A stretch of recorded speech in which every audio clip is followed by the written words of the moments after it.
Le service public est mis en demeure parce qu'il y aurait une sous-représentation du RN. Le RN qui refuse d'aller sur les plateaux du service public depuis à peu près 2024, et donc après va se plaindre de pas s'y trouver. Peut-être qu'il y a une raison, non? Derrière le RN, celui qui veut démanteler le service public, qui passe son temps à l'atomiser en disant qu'il n'est pas utile, qu'il dépense trop d'argent.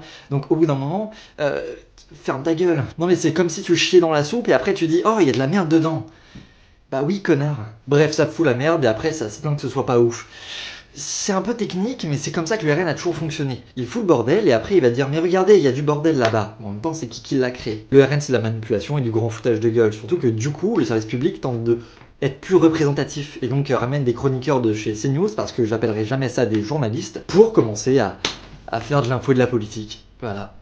D'infos et de la politique avec des gens qui passent leur temps à propager des fake news. Blast a recensé sur l'émission 100% politique qui passe sur CNews plus de 20 fake news en 1h30 d'émission. Plus de 20 pour des gens qui se prétendent être journalistes. Bref, tu ramènes des mythos, tu dis que c'est des journalistes pour être plus représentatif. Moi qui essaie de défendre le service public, aujourd'hui je sais même pas si on peut encore avoir confiance en eux. C'est la valorisation, il y a un début de tumeur et soit on décide de le traiter maintenant, soit ce sera bien trop tard pour faire quoi que ce soit.